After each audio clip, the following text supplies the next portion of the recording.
welcome back to Julie's the Author. We're going to be filming a book haul. This is everything that I've acquired since moving to the new house. If you hear construction sounds, I live in an active construction zone. Excuse that, forgive me. But we're going to jump right into all the books that I bought since I got here because I just pulled them all out. I didn't think I'd had this many. I knew I'd been book shopping, but not quite this much. I have a YA stack, like a thriller horror stack, a thriller horror extended stack, fantasy, romance, exactly 50 books. I got Only a Monster by Vanessa Len. Do I know anything about it? Absolutely not. I will not be giving synopsis. Repurchased, because I had unhauled at some point, Eliza and Her Monsters and Made You Up by Francesca Zappia.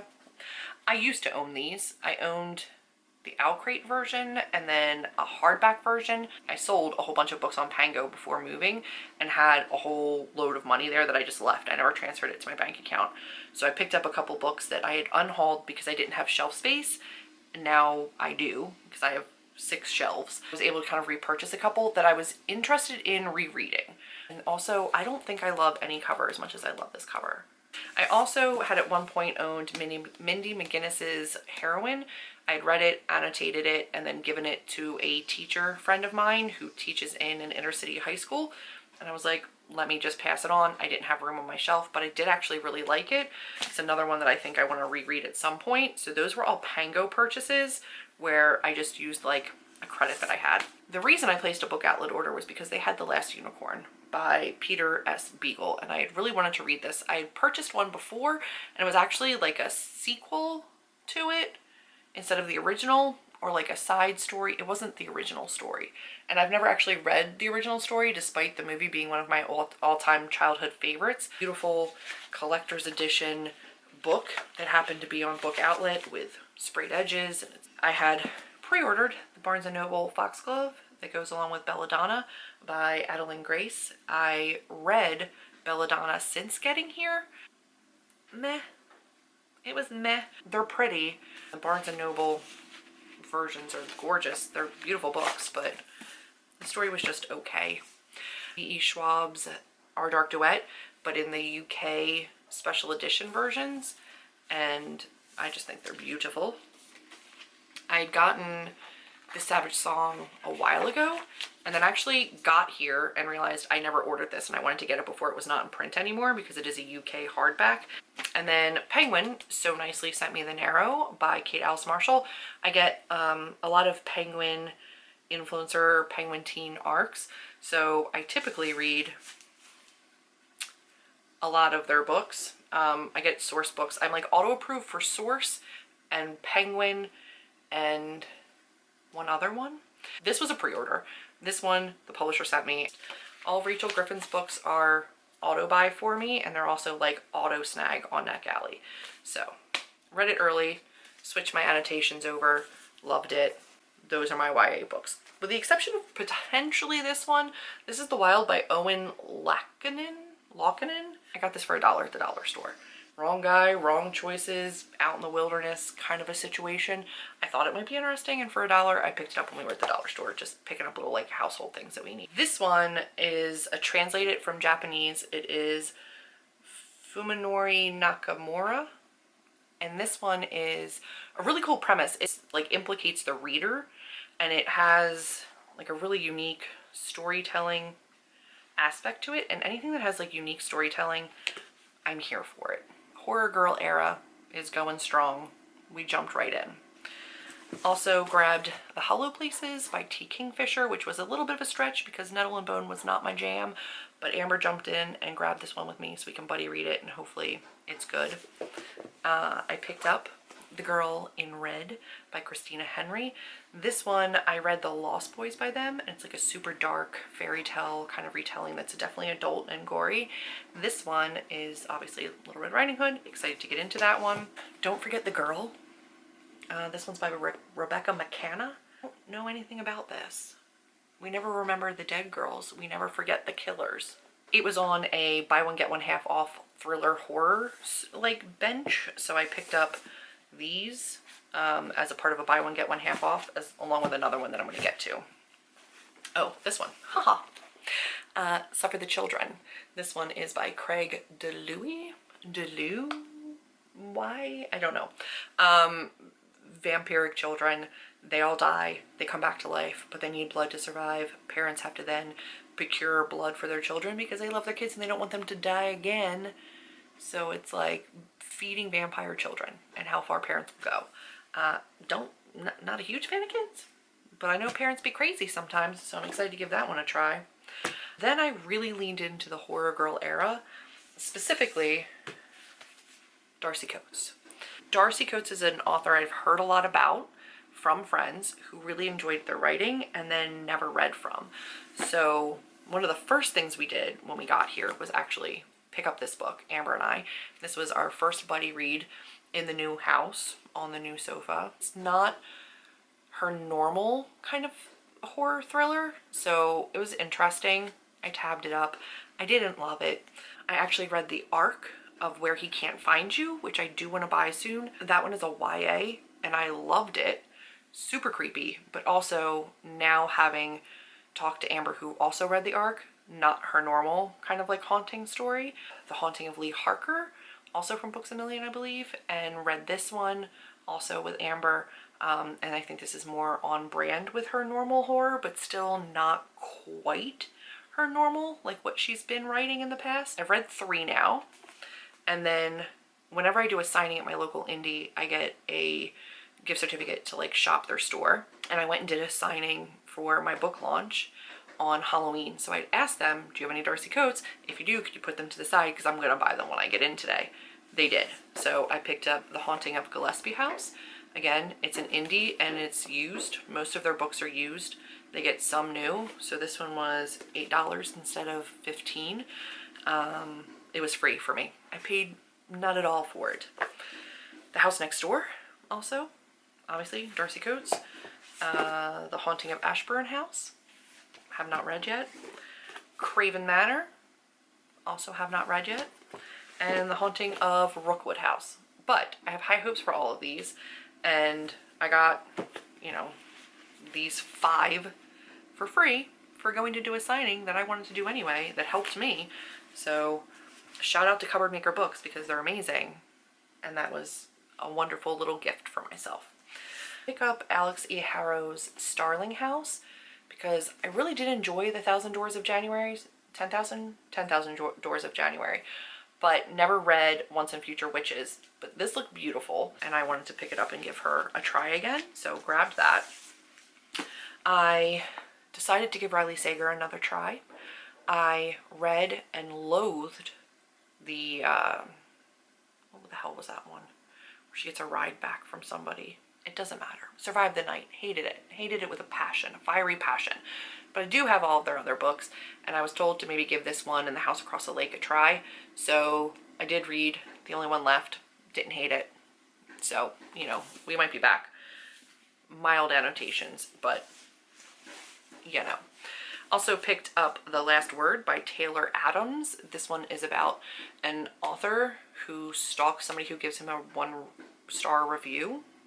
And it's from the POV of the woman who gives the 1-star review in this like isolated little town and then feels like they're being watched. Picked up a couple of books that I knew I was going to get. Alice Feeney's Good Bad Girl and Catherine Ryan Howard's The Trap. I had read Catherine Ryan Howard's The Trap as an arc, so I was able to switch in all of my annotations. Good Bad Girl did not get approved for the arc. I never do for Alice Feeney. And read and tabbed this one up almost immediately upon getting it. So out of the last 5 books, I read all of them. I love that for me. But if you're looking for a thriller, I love probably more mystery, but Catherine Ryan Howard and Alice Feeney, like Alice Feeney is a household name at this point, and I do love their writing, but Catherine Ryan Howard I think is a lot more overlooked. They release at the exact same times. They're both European, Irish. They're both Irish or EU authors. But if you haven't given Catherine Ryan Howard a try, I've read everything that they've ever written. Did not love Distress Signals, which was her first book, but other than that, they've all been pretty good. Slewfoot by Brom. I read The Child Thief by them a couple years ago and was like, I'll give this one a try. Liked it well enough tabbed it up. Fantasy, The Fragile Threads of Power by the Schwab. Have not read this yet. Did not. I don't think this is a special edition. It is a signed edition. I got The Lost Metal by Brandon Sanderson in the UK white ones, because that's how I do. Just a gray hair moment. We love that for me. This is the fourth of the Mistborn Second Era, and I've read all of the Second Era now at this point and hadn't read this one, so obviously needed to complete the collection. Matt Haig's Midnight Library, because I've heard a lot about it. I don't know that it's going to be something that I love, but I was able to put this in with the Darcy coats from my indie for free. So figured low risk, I will do that. Also from the book outlet was Piranesi, because I've heard a lot about it and I feel like it could be something that I like, but I don't know. So, you know, book outlet was at least an affordable risk. We'll see. Also from book outlet picked up The Lord of the Rings. It's all 3 books in there, because the one version that I do have is the tiny ones that are like Bible page of all 3 books, or I have all of the books in one giant bind up, and I've been considering rereading these. Will I reread them? I don't know. You mean The Midnight Painter? This actually got shipped to Jess from the Hex Library because it was being shipped while I was moving and I didn't trust delivery here for good reason. So this went to Jess, and when she came to visit us, she brought it with her. Very thankful she did. Have read, have annotated, and waiting for the 4th one, which came to my address but was still with Jess's name, so it got returned. So I'm waiting for them to send it back now. I love it. It's a beautiful book, physically and material internally. Very nice, like it. Rest that I have is romance. Giant brick of a book, pucking around. It's a why choose with multiple men, lots of men. Some of the men have relationships, and then some of the men have relationships with her. Did this, and every page was just scandalous. So we'll see. Butcher and Blackbird by Bryn Weaver. This one was by Emily Rath. I didn't tell you that. Emily Rath. This one is about 2 unalivers who get together for like an unaliver competition. Hook up while they're there? I don't know. First Day of Spring by Nancy Tucker. This one I got from Book Outlet because I think it's sexy fae, but I'm not 100% sure. This one's just a psychological thriller. This one's not sexy. I've had that shelved wrong, so that's a fun fact. This one, definitely sexy fae. This is Dirty Lying Fairies. This is just fairy porn. Pretty sure. We have a couple of subscription box things, which I have now ceased. Giant Book Box, Fabled Co.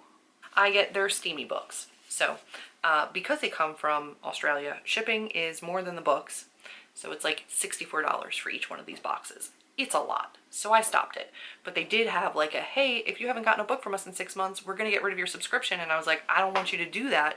So I got a book. And then I got a book and forgot to cancel it. And I got 2 books. So I got Latte Darling by S.J. Tilley. I've heard good things, but who knows? The books are gorgeous. The other one is Salt Kiss by Sierra Simone, which I know is very spicy. They're unassumingly very, very pretty. And, you know, end pages are beautiful. The hardbacks are beautiful, and I'm sure I'm going to enjoy them. I'm actually currently reading Still Beating, which is another one of their books that I got that I don't really know much about. But I saw all over Book Talk for a minute, and then they had the special edition of it. I have, yeah, this. I have the cover for it because I have the hardback in my little like sleeve, but this is what the special edition. Let's do smut that I've read. My Roommate is a Vampire by Jenna Levine.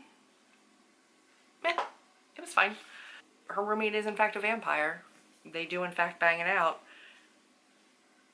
When Life Gives You Vampires. It's by Gloria Duke. This is about a plus size girl who gets turned into a vampire, and she's like, hey, you know what sucks? Being chunky forever and not being able to diet. It was fine. She bangs her maker, because who doesn't? Tessa Bailey's Wreck the Halls. Picked this one up because I got the ARC, read the ARC, picked it up physically, switched my annotations over. It was cute. Spicier than I thought it was going to be. 2 female rock stars that have a group and then they break up, but then their children hook up while trying to get them back together. Cruel Seduction by Katie Roberts, because I read all of their books and this was the next one in the series that I had to get to, but I have not yet. I picked it up and stopped because I was just like not in a smutty mood. I got an ARC of Late Bloomer by Maisie Eddings, and it's amazing, but I hadn't read this one yet, so I picked this one up. This is Lizzie Blake's Best Mistake. Excited to read that, but have not. Then I picked up a couple Tessa Baileys because she's like re-releasing some of her older books in new covers. So Too Beautiful to Break and Too Hard to Forget. These were picked up, I think, at Walmart. They were really cheap. And I do have a book outlet order coming that I'm going to tack on to the end of this with more. And then I grabbed Legends and Lattes by Travis Beldray. This one was a book outlet. Was excited to find it there because I had the ebook but didn't want to read it in ebook form. So when I found it on book outlet, I was like, I will get that. I'm excited for like a little cozy fantasy romancy thing. So that's all the books so far that I've purchased since getting here. However, I literally have a book outlet order coming before the end of the day. So I will be back to share that with you before I wrap this whole thing up. Book outlet came. Have I already opened them? Yes. But we're going to jump into what I got and add that into my shelves somehow, somewhere. Not a whole lot of room. I got 10 more books, which makes it an even 60 books. We're not going to talk about it. First up, because it really doesn't fit like anywhere else, I got a book about crystals. So it's the Crystal Healing box, which I'm not interested in them for healing, but it came with a deck of cards that are like quick identifiers. So it's like all of the different crystals and then like what it's good for, and then a tiny little book inside. So it came in like much larger packaging, which I'm not going to keep. In the House in the Dark of the Woods by Laird Hunt. This is a historical horror. Women who lack both voice and sovereignty may seek freedom at the price of damnation. Extasia by Claire Legrand. I didn't love Salt Kill Girls, but I do like her Imperium trilogy, which is like up over that way. You can't see it, but I do enjoy it. So this is one that I've seen. Obviously, it's not new. It's been out for a minute. I just have never picked it up, but for a discount, I figured why not. I also got a couple classics because they had really nice paper mill press versions on Book Outlet. So I picked up the Picture of Dorian Gray, which I've never read before, but it's like one of the classics I'm actually interested in, and it's cute. So I picked this one up.